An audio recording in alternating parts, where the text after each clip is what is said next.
So, time for another edition of Simply Stated. And for today's episode, I have decided to add at the very end some karaoke like I used to do with the Thought Project, just so you know. I haven't done that with Simply Stated, but I know people really enjoy the singing. And I will also make a copy of Don't Shed a Tear in the style of Paul Carrack from the 80s, which is the song I'll be singing today, for YouTube as well, because I know how much people enjoy those and subscribers and everything really go up.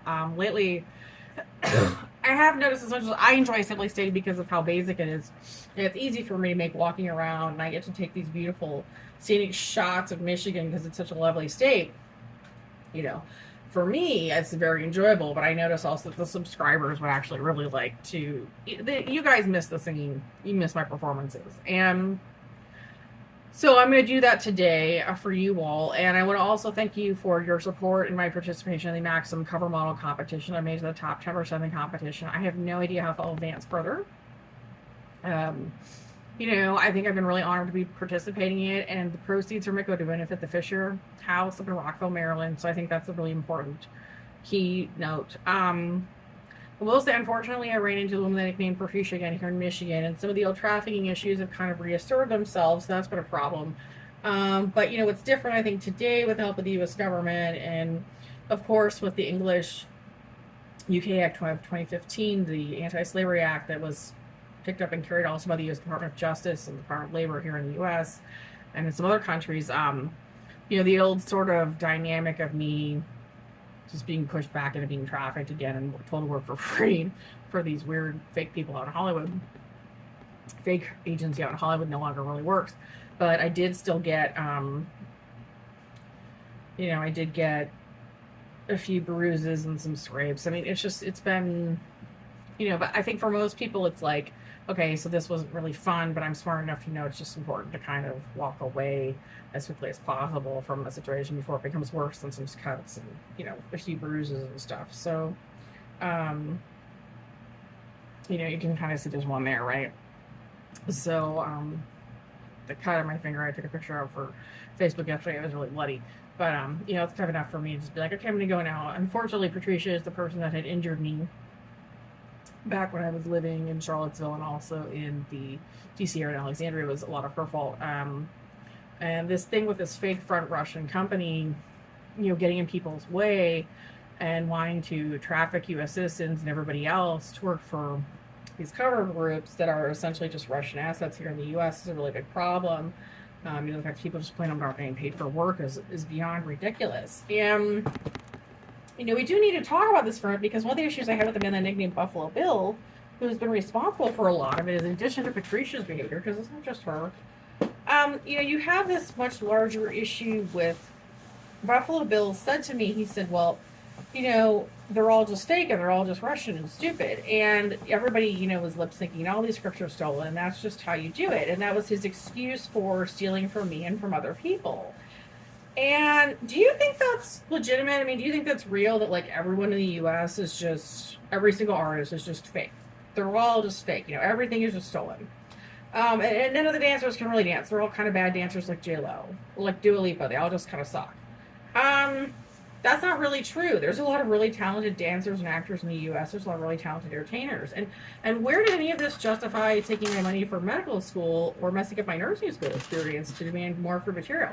Why are there, like, women literally being pulled out of my classrooms, like what happened in Charlottesville, to go make material that they don't get paid for? Or maybe even are murdered after producing or making. Because they weren't going to be paid.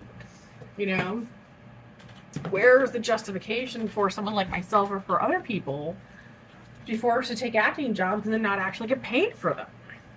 And to have somebody else's name or face plastered on their body and taking credit for the work.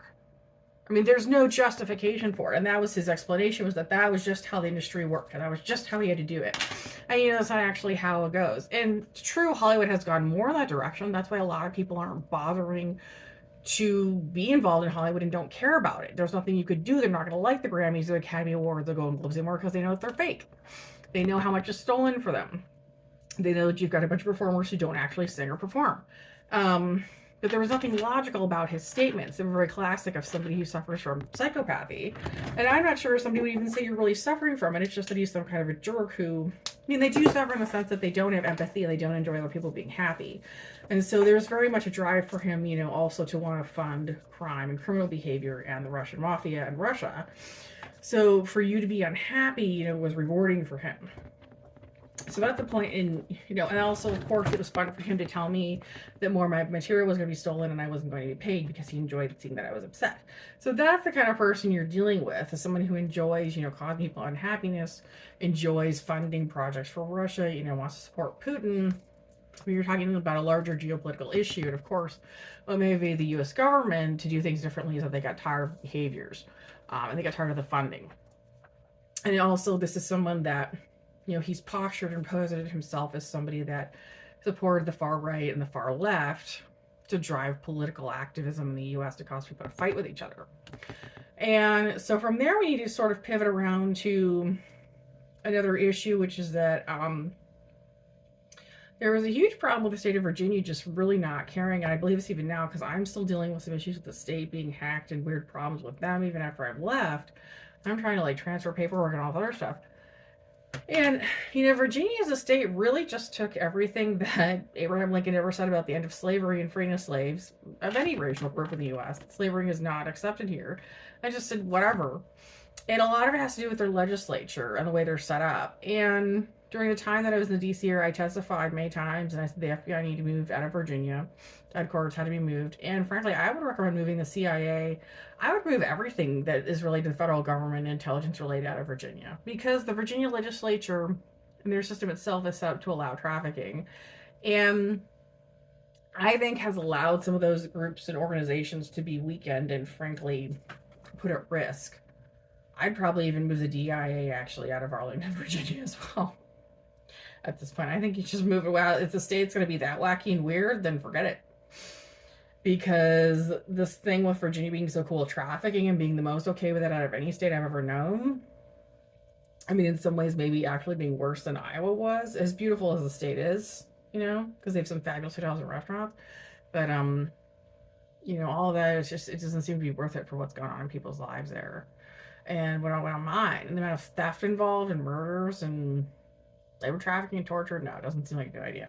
So, you know, that's my sort of, not 2 cents, but like my $100 on that. And I want to point you back to something that happened years ago, back in 2008. I worked at the Washington Times. I was on their editorial board because I have been, and, you know, still follow passion projects as an investigative journalist. I think the best journalists in the U.S. are usually independents, meaning we used to have or do have other careers. We can't just depend on being a journalist. You know, and if you're going to be a really good one, you're going to do passion projects and not even worry about the rest of it. Some people would almost call this like a documentary series. And, you know, what I want to point out in the whole process is that you have to know that there are artists all over the U.S. who have all kinds of different careers and jobs, and there's a lot of people that perform, and they don't make their money through being criminals, which is what Buffalo Bill was arguing for, that there was nothing wrong with Taylor Swift or J-Lo being lip syncers who worked for the Russian mafia, the K.G.B, the old K.G.B, now called the F.S.B, because that was just what everyone was doing. Well, that's just not true. You know, there's a lot of people that perform, and they make money off of performances. Unfortunately, my album released through Ditto Music in Europe, which is an English company. So in the English, I've had problems with there being some interference and hacking of my album and the sales. So it's been popular enough, but, you know, here I made an album with like zero budget. I sang it so that, you know, where I'd perform it live, it would be almost exactly the same. I did no, you know, no synthesizing, mechanization of my voice, nothing.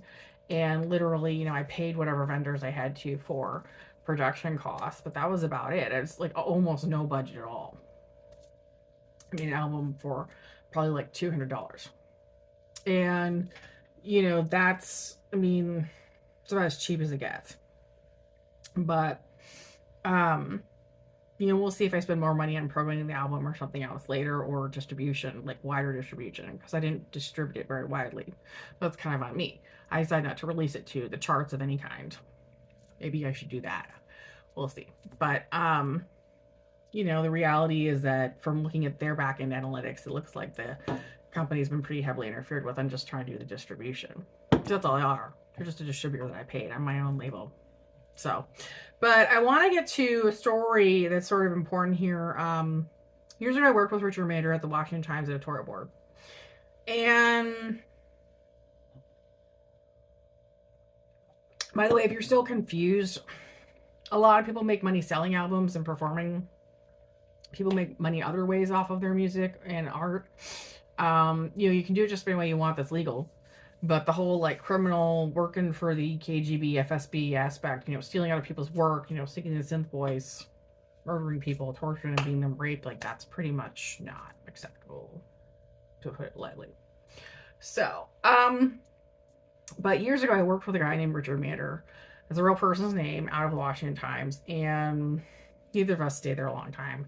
But I'm just looking back because he admitted to me, and this is a true story. I talked to him back in 2008, which is one time we hung out and talked, had a legit conversation. And I told him about the trafficking I'd gone through and I was still going through, and the setups, and he incorrectly told me that I needed to make sure to get Buffalo Bill. And I said, well, I don't think I can. This guy's really being dangerous. He's going to kill me. And he said the whole situation was wrong, that I didn't really deserve any of that, and something else had to change. And he also said, though, that I would somehow survive it and, figure out whether to get him in the process, Buffalo Bill, that's the guy I'm talking about, or at least to overcome it all and move on.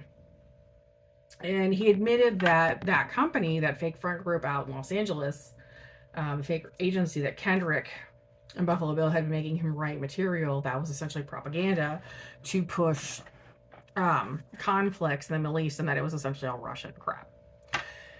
And I said, okay, so for you're going to need to get out there and make sure people know this and understand and testify to the government. And he did famously later have a lawsuit with the Moonies and get a settlement out of it, but he did come through and actually do that. Like, I'm not saying I'm on like Team Richard Miniter. I'm just saying he said he was someone of Russian ancestry and he did not agree with what was happening to me.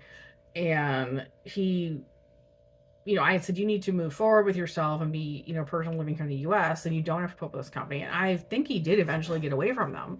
But you have to understand that means that Kendrick, who claims to be a progressive and a leftist and is our Palestine, is actually a man who very much supports the right or the extreme right when it can create conflicts with Russia and fighting and drive Russian interests, which is the whole point of the far left and far right political, I reverse that, far left, far right political behavior here in the U.S. So that's what you need to be aware of, that there are people who are actually tied to that government that are pushing these agendas in the U.S. and in the political media. And that a certain number of people who've been caught in it or put through it have come out about it because of their trafficking. For all I know, Richard was a victim of trafficking himself. That's kind of important to remember that. Because he's somebody else that I knew of at least who was honest enough about what had happened to him. And a lot of other people really haven't been. Or, I had come out with some things by then, but I think he was starting to, and there were a whole lot of other people that just began to put forward what was going on. Because this thing with this fake front Hollywood agency trying to control everybody has gone to the level of, current sitting U.S. presidents and past presidents having to deal with them and being harassed and abused by them. The family's being terrorized by them. So it's it's a lot. It's a lot. And it's something to be aware of. I don't think I have a whole lot more to go through today, but I think the one thing that Richard said to me, which was actually helpful at the time, one, I was attractive because I felt really ugly going through my divorce. Two, and he talked to me honestly about who my ex-husband had been, a guy that was essentially a K.G.B operative and in love with an older woman from the K.G.B, and that's all they were about for him. And then three, he said, most people's lives, if you ever pull back the red velvet curtain or drape, it's just a mess. And knowing that now, and what he said then was probably one of the most helpful things anyone ever said. Because so many people look like they have a great life. And I looked at how hard my life has been, even today with what I'm going through. And other people's lives just seem really great. And maybe some people's are compared to mine, but maybe not. And it really doesn't matter because so many people are fake. They just lie entirely about their lives. Aliases, the whole thing. So, kind of important to remember. But true story. So I just want to go back through that one today. And I'm going to sing the song Don't Shed a Tear in the style of Paul Carrack from the 80s. Also, I just have to show you my jeans. I've got on these really funny jeans from like 2003. And something funny that got like a bling on them? Bling in the pockets. Bling in the pockets! Okay, I'm sorry. It's sort of funny. Anyway, so here we go. Oops, I'm gonna drink some of this. That's energy seltzer, by the way. It's water with caffeine.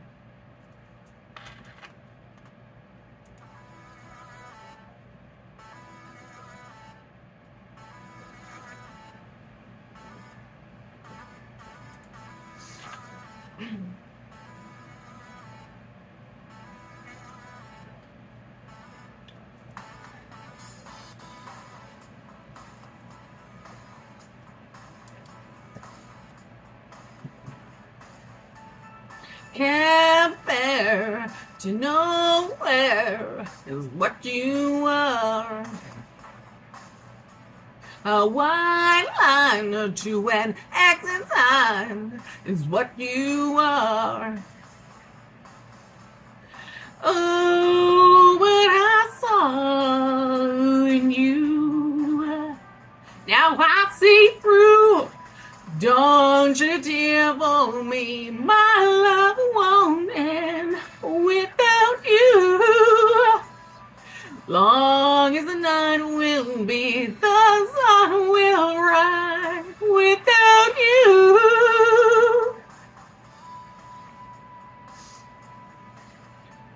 A locked door on a candy store is what you are.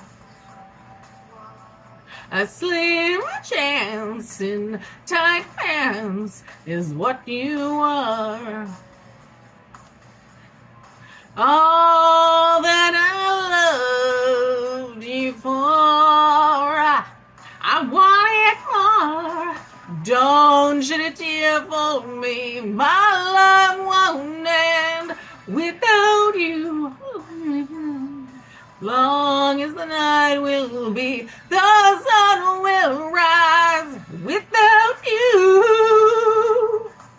You ain't given, well, I'm not taking.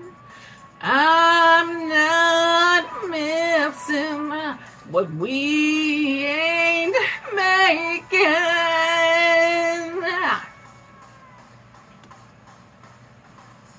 Oh, what I saw in you, now I see through. Don't you devil me, my love won't end without you. Long as the night will be, the sun will rise without you. Don't you tear for me, my love won't end without you. Long as the night will be, the sun will rise without you.